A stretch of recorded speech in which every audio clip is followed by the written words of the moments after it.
요한복음 16장 1절에서 7절 말씀 우리 다 찾으신 줄 알고 우리 합독해서 읽도록 하겠습니다. 우리 같이 읽겠습니다. 시작. 내가 이것을 너희에게 이름은 너희로 실족하지 않게 하려 함이니 사람들이 너희를 출교할 뿐 아니라 때가 이르면 물은 너희를 죽이는 자가 이것이 하나님을 섬기는 일이라 하리라. 그들이 이런 일을 할 것은 아버지와 나를 알지 못함이라. 오직 너희에게 이 말을 한 것은 너희로 그 때를 당하면 내가 너희에게 말한 이것을 기억나게 하려 함이요 처음부터 이 말을 하지 아니한 것은 내가 너희와 함께 있었음이라. 지금 내가 나를 보내신 이에게로 가는데 너희 중에서 나더러 어디로 가는지 묻는 자가 없고 도리어 내가 이 말을 함으로 너희 마음에 근심이 가득하였도다. 그러나 내가 너희에게 실상을 말하노니 내가 떠나가는 것이 너희에게 유익이라. 내가 떠나가지 아니하면 보혜사가 너희에게로 오시지 아니할 것이요 가면 내가 그를 너희에게로 보내리니. 아멘. 오늘 본문 말씀으로 기독교 신앙과 성령의 역사라는 제목으로 함께 또 말씀을 생각하도록 하겠습니다. 날씨가 이렇게 추운데 이렇게 또 주님 앞에 나오신 여러분들에게 이 시간이 참 의미가 있고 또 하나님께서 기뻐하시는 그런 예배가 되었으면 좋겠습니다. 이 자리에 또 오고 싶어도 또 오지 못하는 그런 분들도 계시고 그러나 우리가 오늘도 이렇게 예배하는 이것에 대해서 여러분 감사하시고 또 하나님 앞에 다시 한번 우리의 마음을 또 새롭게 하는 그런 이 시간이 되기를 바랍니다. 우리 한번 옆에 있는 분들을 한번 우리 좀 축복했으면 좋겠는데요. 하나님께서 당신을 기뻐하십니다. 이렇게 한번 인사하시겠습니까? 예. 이미 예배가 중반에 이르렀는데 아직도 미처 아직 예배 드릴 준비가 안 된 그런 우리의 마음은 아닌지 한번 다시 살피시면서 우리 옆에 있는 분들에게도 또 나의 예배하는 모습이 참 도움이 되고 함께 참 격려가 되는 그런 예배하는 모습이 되었으면 좋겠습니다. 바로 하나님 말씀을 우리가 생각하도록 하겠습니다. 여러분 1절 말씀 같이 한번 읽어보겠습니다. 1절 시작. 내가 이것을 너희에게 이름은 너희로 실족하지 않게 하려 함이니. 여러분 실족이라고 하는 말이 나옵니다. 지금 예수님께서 3년 동안이나 당신을 따라다닌 제자들에게 지금 내가 이것을 너희에게 말하는 것은 너희가 실족하지 않게 하려 합니다. 아직까지도 이 제자들이 꼭 들어야 될 그런 말씀이 있는 것을 볼 수가 있습니다. 만약에 지금 예수님이 하시는 말씀을 이 제자들이 바로 깨닫지를 못하면은 어떻게 될 수 있다고요? 실족할 수도 있다. 아주 굉장히 지금 중요한 그런 말씀을 하신다는 것이죠. 실족한다는 것은 시험 든다 이렇게도 말할 수 있고 그 마음이 정신적으로 아주 혼란스러운 그런 것을 의미하는 겁니다. 도대체 무슨 말씀을 하시려고 이러나 우리가 긴장이 되는데요. 우리 한번 다 같이 2절 말씀을 읽겠습니다. 시작. 사람들이 너희를 출교할 뿐 아니라 때가 이르면 물은 너희를 죽이는 자가 생각하기를. 거기 또 보니까 출교한다는 말이 나오는데 이것은 이제 이단으로 정죄를 받아서 그 유대인들 무리 가운데 함께하지 못하는 이런 것을 말합니다. 오늘날도 이 교회가 이 시벌을 하는데 이 출교라고 하는 이런 것이 있습니다. 여러분 지금 사람들이 하고 2절에 나와 있는데 이 사람들은 그 당시에 자타 공인 하나님의 백성 바로 이 믿음 좋기로 소문난 유대인들을 말하는 것이죠. 이 유대인들이 너희를 제자들을 출교한다는 겁니다. 쫓아낸다는 것입니다. 그리고 더 나아가서는 때가 이르면 물은 너희를 죽이는 자가 생각하기를 이것이 하나님을 섬기는 일이라 하리라. 이 말이 무슨 말일까요? 이 유대인들이 예수 믿는 사람을 잡아서 죽이면서 이게 하나님 내가 기쁘시게 하는 일이지, 이런 생각을 하면서 예수 믿는 사람 잡아 죽이는 이런 짓도 한다는 겁니다. 여러분, 유대인이나 또 예수님 믿는 그리스도인들이나 둘 다 사실은 같은 하나님을 믿고 있거든요. 근데 어떻게 보면은 참 이 둘 다 하나님 앞에서 어떻게 하든지 더 잘 살아보려고 애를 쓰는 사람들인데, 놀랍게도 이 유대인들이 같은 하나님을 믿는 이 예수 믿는 예수님의 제자들을 죽이는 이런 일을 한다는 겁니다. 죽이면서 무슨 생각을 한다고요? 내가 이렇게 하는 것이 하나님이 인정하시고 하나님을 기쁘시게 하는, 하나님을 가장 잘 섬기는 방법이지, 이런 생각을 하면서 사람을 찾아가지고 죽인다는 거예요.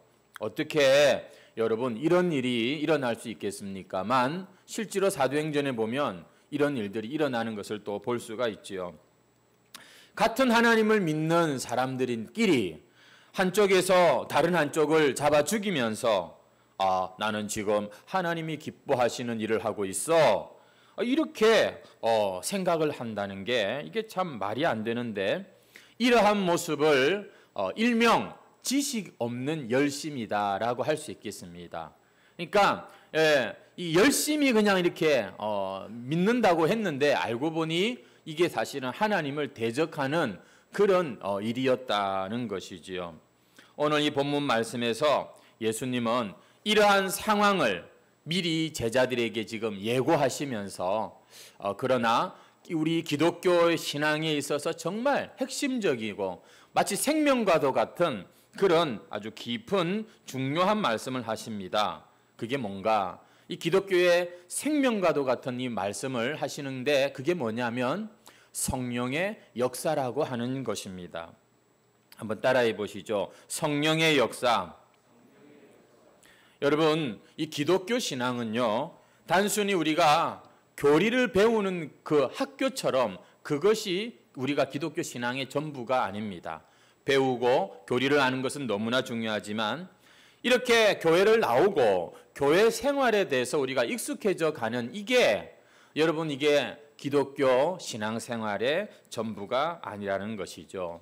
예수님께서 너무나 원하셨던 일인데, 당신의 그 십자가로 말미암아 이제 이 세상에 바로 하나님의 성령을 보내어 주셔가지고 그 성령께서 깨닫게 하시고, 성령께서 감동을 주시고, 성령께서 인도하시는 그런 삶을 쫓아 살다가 내가 변했네, 나에게는 이제 이런 열매도 있네, 이렇게 성령의 역사를 따라가는 거, 성령의 그 인도하심을 따라가는, 이게 여러분 기독교 신앙이다라고 우리는 이해를 해야 되는 것입니다. 그렇지 않으면 이 성령과 상관없고 성령에 대해서 무지하고 눈을 딱 감고 우리가 신앙생활 한다면 종교생활밖에는 안 되고 말 것입니다.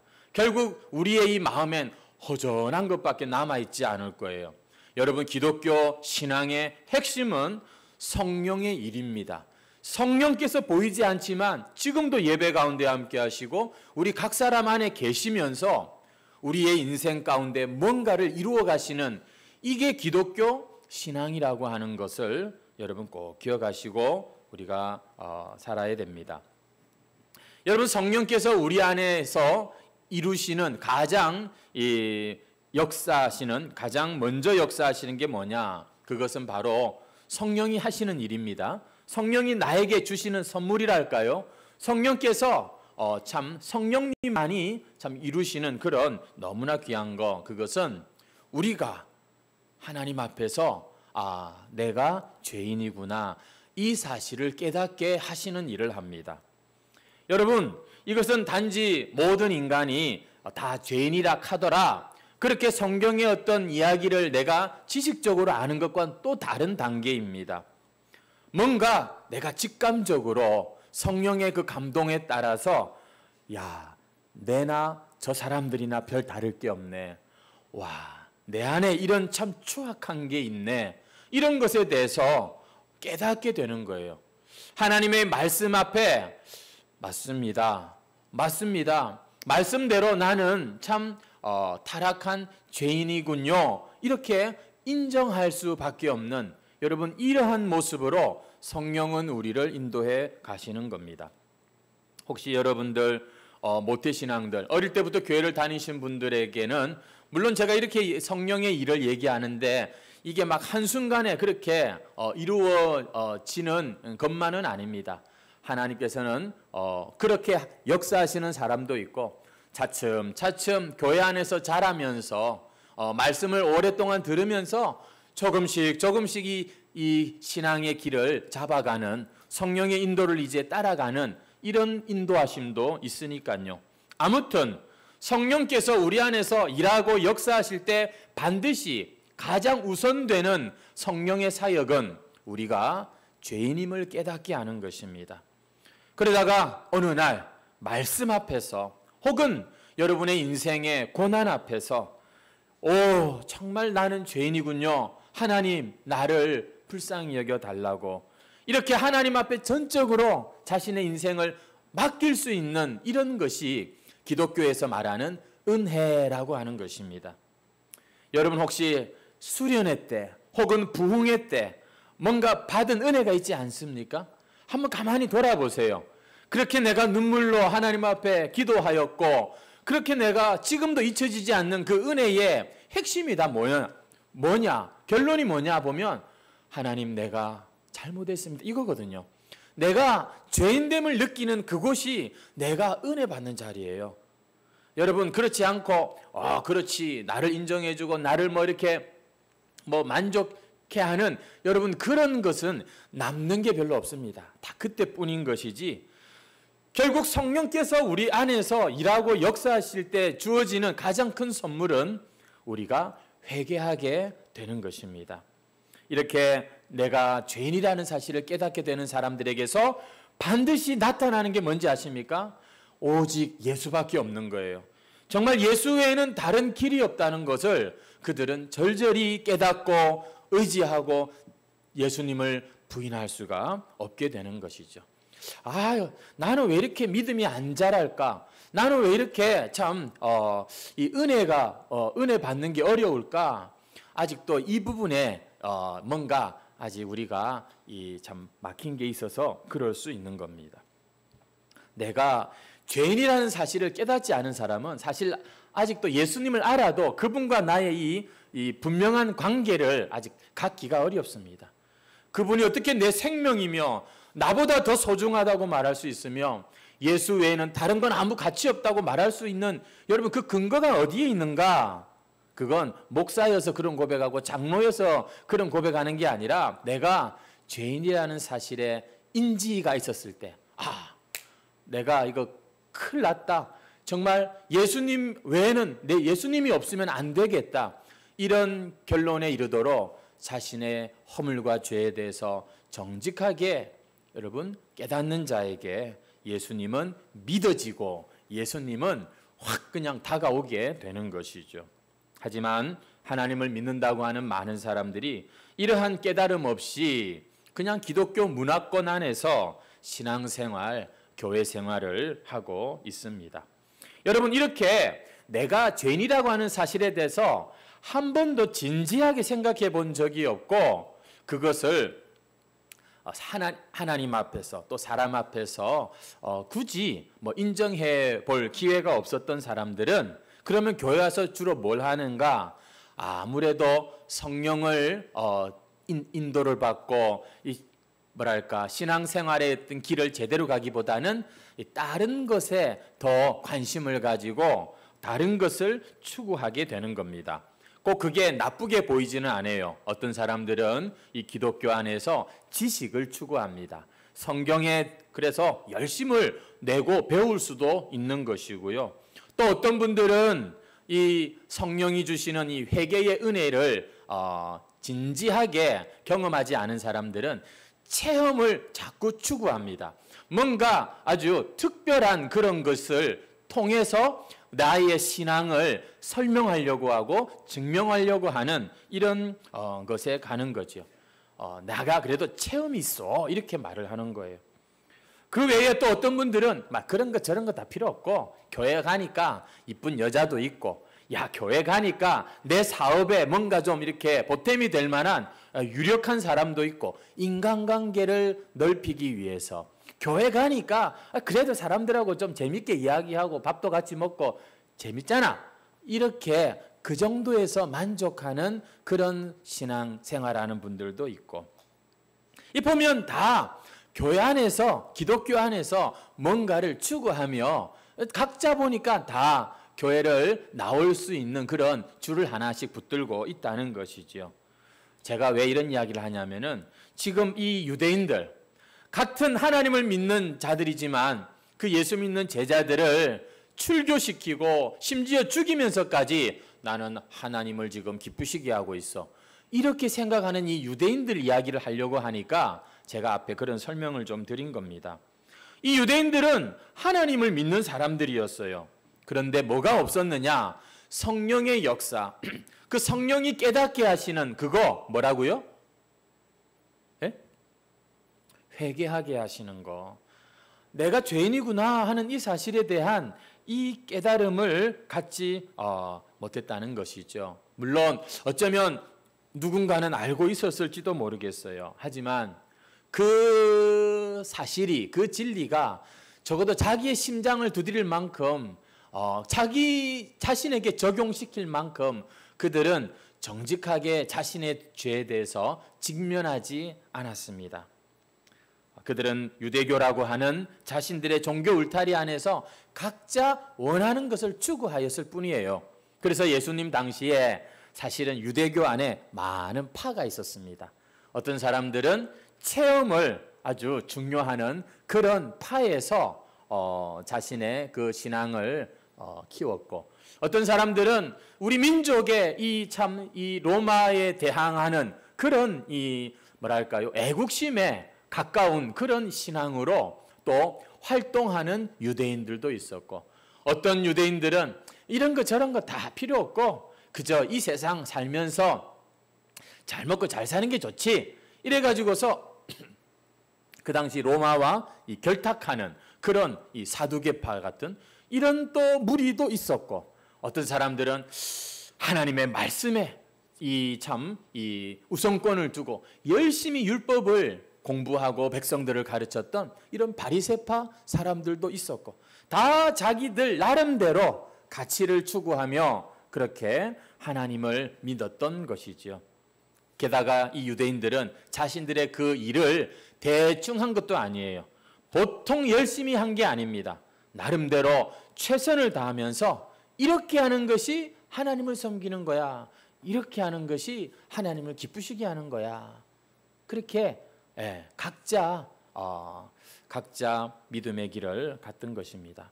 여러분, 우리 한번 3절 말씀을 같이 읽겠습니다. 시작.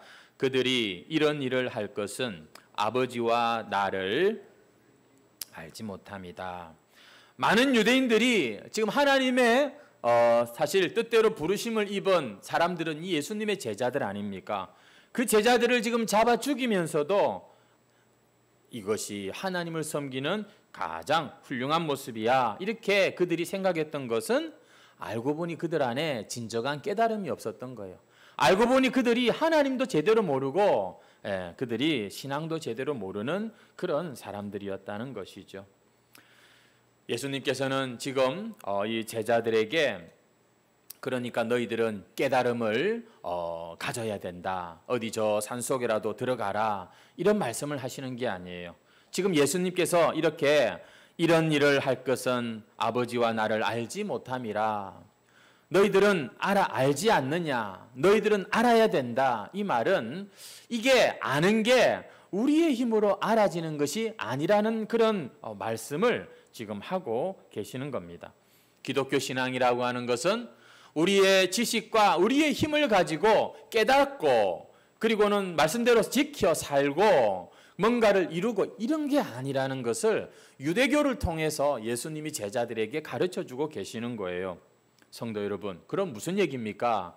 앞뒤로 말씀을 쭉 살펴보니까 결국 예수님의 말씀은 우리에겐 성령이 필요하다는 것입니다. 너희들에게 성령이 오는 것이 진짜 그게 좋은 일이고 성령께서 너희들을 다 도와주실 거다. 이렇게 지금 이 제자들의 앞으로의 신앙생활에 큰 아주 너무너무 중요한 팁을 주시는데 그것은 제발 부디 성령을 잊지 마라 이 얘기를 하는 게 지금 이 16장의 전체 어떤 그런 내용의 그 테두리라고 볼 수 있습니다. 여러분, 우리의 신앙에는 정말 성령의 도우심이 너무 필요합니다.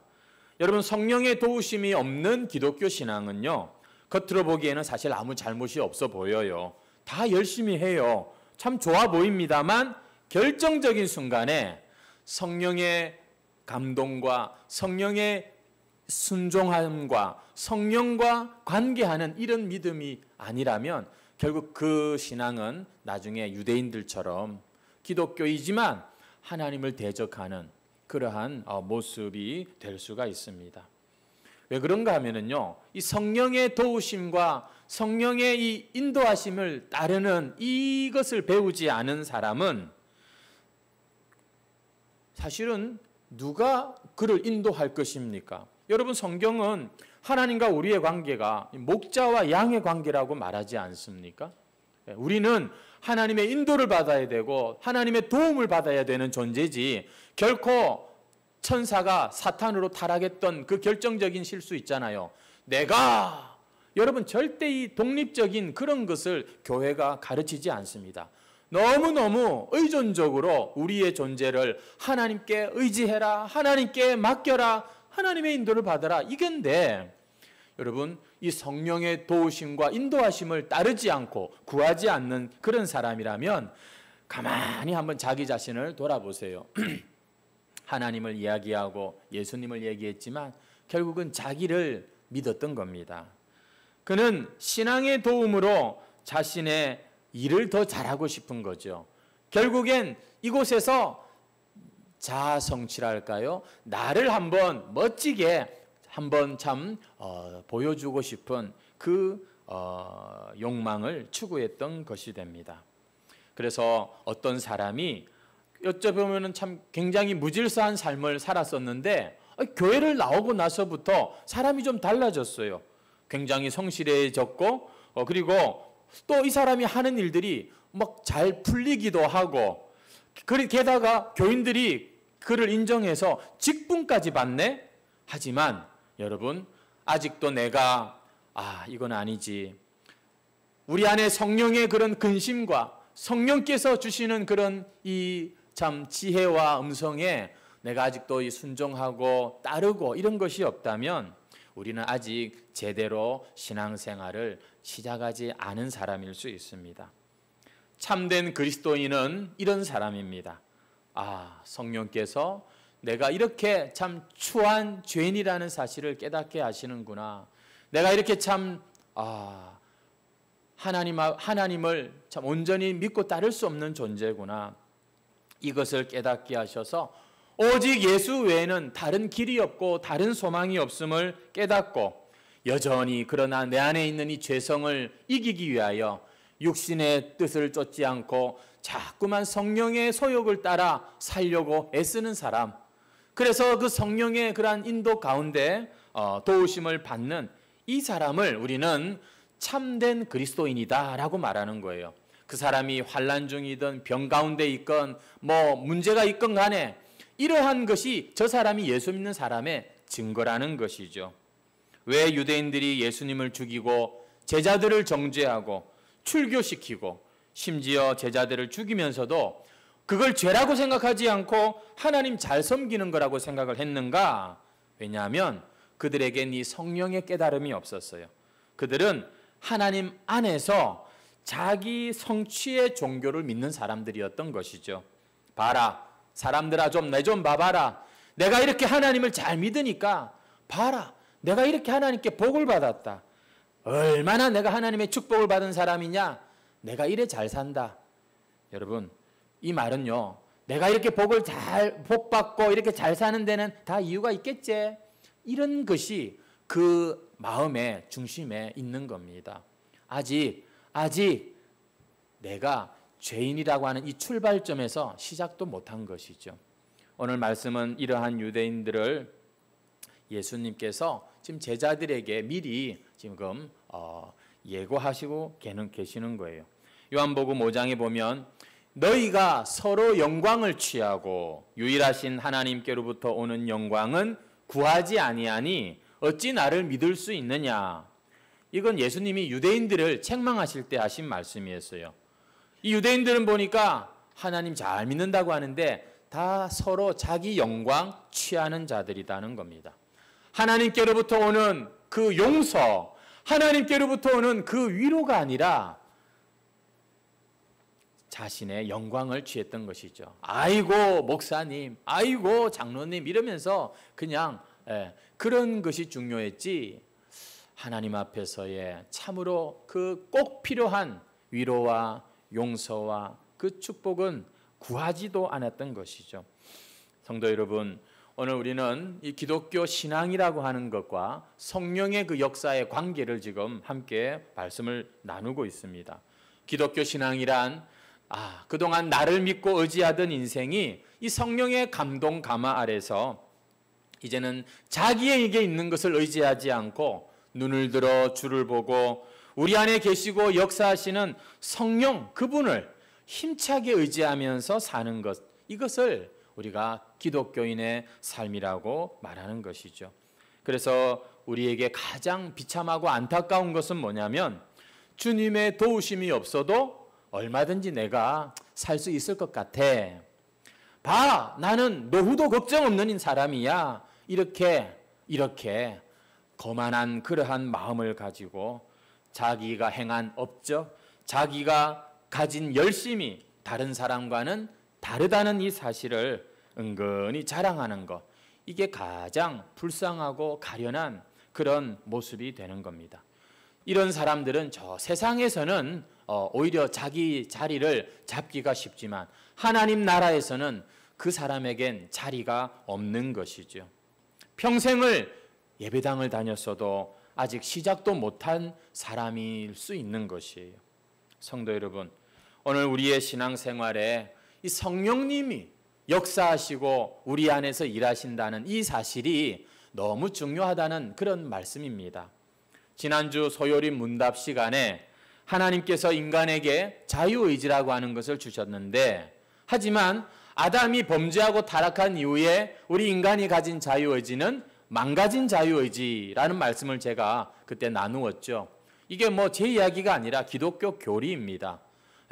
루터는 노예의 의지라고 그렇게 표현을 했습니다. 이걸 칼빈은 전적 부패, 전적 타락, 이렇게 여러분 교리로 그렇게 만들어진 것이에요. 그렇습니다. 우리는 기독교 신앙은 사람에게 결코 소망을 두지 않습니다. 사람을, 누군가를 축켜 세우고 인정해 주는 것이 기독교의 축복이 아닌 거예요. 우리 인간은 정말 소망 없는 죄인이다라는 지긋지긋한 그러한 이 죄에 대한 이 선포가 바로 이 기독교에서 말하는 그러한 교리입니다. 그런데 거기서 끝나지 않는다는 거예요. 그렇기 때문에 우리에게 하나님이 성령을 보내주셨다는 것입니다. 그래서 성경은 우리가 예수를 믿으면 성령 안에서 새로운 피조물이라고 그렇게 말씀합니다. 예전에는 죄를 지을 수밖에 없는, 하나님을 위해서 한다고 한 것조차도 알고 보면 우리의 그러한 참 영광과 우리의 이 자존심 때문에 했던 그런 한계가 있는 일이었다면, 성령께서 일하시고 인도하시는 그 사람의 마음 안엔 새 마음, 새 영, 그래서 새 사람이 되어서 죄를 지을 수밖에 없는 존재가 기쁨으로 하나님을 따르고 하나님이 기뻐하시는 일을 하게 된다. 여러분, 이게 사실은 기독교에서 말하는 그러한 이 새 사람, 구원받은 사람의 모습을 말하는 것이죠. 그렇습니다. 성령께서 오시지 않고 성령께서 일하시지 않으면 여러분, 우리의 이 모든 예배하는 것이나 우리의 모든 활동들은 사실은 그렇게 참 의미 있는 것이 아닐 수 있습니다. 어쩌면 아직 참된 신앙의 시작도 못한 모습일 수 있어요. 열심히 하는데요. 그 열심조차도 나중에는 하나님을 대적하고 오히려 누군가를 막 해하는, 공격하는 그런 공격성으로 표출될 수가 있는 겁니다. 성도 여러분, 우리 인류의 참 소망은 다른 데 있는 것이 아닙니다. 그것은 오직 우리가 예수님이라고 하잖아요. 여러분, 예수님이 우리 구원의 근거가 되시고, 이 예수님은 이제 제자들을 떠나시면서 우리에게, 제자들에게 성령님을 보내주신다고 이렇게 약속하시고, 그 성령이 오순절에 임했을 때 교회가 시작되었던 것이죠. 왜 그런 일이 일어났을까요? 지금도 믿는 자들은 하나님의 이 성령을 받고 성령 충만해서 성령의 통로가 될 때 여러분, 이 세상도 소망이 있게 되는 것입니다. 세상은요, 기독교인들의 자랑과 기독교인들 잘난 거 보고 싶은 게 아니에요.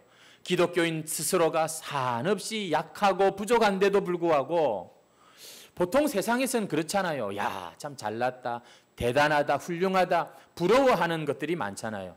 근데 여러분, 우리 교인들에게서 세상이 보고 싶은 건 그런 게 아닙니다. 저 사람은 저런 고난이 있고 저런 문제가 있고 저런 참 낙심할 만한데 어떻게 저렇게 기뻐할 수 있고 감사할 수 있느냐? 여러분, 그걸 보여주는 게 사실은 기독교가 이 땅에 존재하는 이유라고 볼 수 있는데, 세상 닮아서 세상처럼 우리도 막 그 길로 가든지, 아니면은 참 신앙 양심을 가지고 있음에도 불구하고 여전히 우리는 그 모습을 잘 보이지 못할 때가 많은 것이죠. 왜 안 됩니까? 하나님, 왜 난 이렇습니까? 라고 그 한계에 늘 머물죠. 물론 하나님은 그 기도에도 응답해 주실 줄 믿습니다. 하지만 여러분, 그보다 더 먼저 구할 게 있죠. 성령을 주시옵소서. 성령님, 내 모습을 똑바로 깨닫게 하시고 나의 이 모든 것들을 다스려 주시옵소서. 그러면 여러분, 아직 문제가 해결이 안 되고 아직 여전히 답답한 중에도 하나님께서는 우리 안에 하늘의 평안을 주시고 승리를 주시는 것입니다. 그러면 나머지 것들도 따라올 줄 믿습니다. 근데 이게 우리가 왜 이 성령님을 중간에 빼먹는지 모르겠어요. 자꾸만 잊어버리는 것이죠. 성령을 잊어버린 채 또다시 우리의 능력, 우리의 이 똑똑한 지혜, 우리의 열심, 우리의 결단, 기꺼이 마음을 낮추어서 성령의 이 참 도구로 우리 자신을 내어놓지 않습니다. 여러분, 결국 그러면요, 나중에 우리도 유대인처럼 그런 짓을 하게 돼요. 대놓고 사람을 죽이지는 않지만 사람을 죽이는 말이 입에서 나오고 정말 유대인 같은 그런 열매를 우리가 거둘 수밖에 없는 것이죠. 그래서 오늘 우리가 진정한 기독교의 신앙인으로 가기를 원하는 그런 저와 여러분이라면 우리는 이 기도를 해야 되는 겁니다. 한번 따라해 보시죠. 성령님, 내 인생을 불쌍히 여겨주세요. 성령님, 저에게 회개의 은총을 주세요. 성령님, 나를 새롭게 해주세요. 여러분의 인생에 돈이 없어서 문제가 아닙니다. 건강을 잃어버려서 문제도 아니고요. 여러분의 인간관계가 복잡한 그게 전부가 아닙니다. 하나님의 영이 진정으로 예수 믿는 저와 여러분의 삶에, 우리의 마음에 함께하고 계십니까? 그러면 우리는 그 하나님이 허락하신 그 광야도 여러분 잘 건너가게 될 것입니다. 벌써 길을 잃어버렸기 때문에, 방향을 놓쳤기 때문에 우리가 그렇게 힘든 거예요. 사람이요, 성령 충만하면요, 눈이 그냥 초롱초롱해요. 말하는 거랑 얼굴 표정부터가 달라져요. 근데 성령이 충만하지 않으니까 죽겠다 그러고 답답하다 그러고, 아니면은 반대로 그냥 막 세상 살만하다 그러면서 그냥 제 갈 길로 가버리고. 오늘 우리의 신앙에 성령의 일이, 성령의 역사가 분명합니까? 5절 6절 말씀에서 예수님께서는 지금 이 제자들 마음이 너무 지금 답답하거든요. 너무 염려하고 있습니다. 그걸 지금 드러내고 계세요. 한번 우리 같이 읽어보겠습니다. 5절 6절 시작. 지금 내가 나를 보내신 이에게로 가는데 너희 중에서 나더러 어디로 가는지 묻는 자가 없고 도리어 내가 이 말을 함으로 너희 마음에 근심이 가득하였도다. 지금 이 사람들은 예수님이 자기들을 떠난다고 하니까 그것 때문에 지금 너무 마음이 힘든 거예요. 절망스러운 거죠. 내 인생 이제 끝났다 이겁니다. 우리 완전 빈털털이 다 돼버렸네. 주님께서는 지금 분명히 제자들에게 내가 떠난다라고 말씀을 하시지만 그러나 지적하시는 게 뭡니까? 예수님이 떠나실 것만 생각하고 걱정하고 그 뒤에 어떤 일이 일어날 것인가 대해서는 왜 나한테 묻는 사람이 없느냐? 내가 그렇게 무책임하냐? 지금 이런 이야기를 하고 계시는 거예요. 여러분, 우리도 마찬가지입니다. 내가 원하지 않는 일이 일어나고 내가 원하는 일이 잘 안 풀릴 때 어떻게 합니까?